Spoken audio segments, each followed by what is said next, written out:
So, there it is. Big heat sink.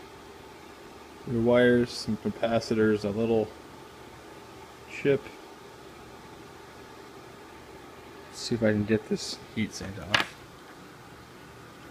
So it looks like it's just kind of stuck on there. Yep. So those are called the FETs. I guess it's called a hex because there's 6 maybe. Yeah, but this one doesn't work. So thanks, Happy King.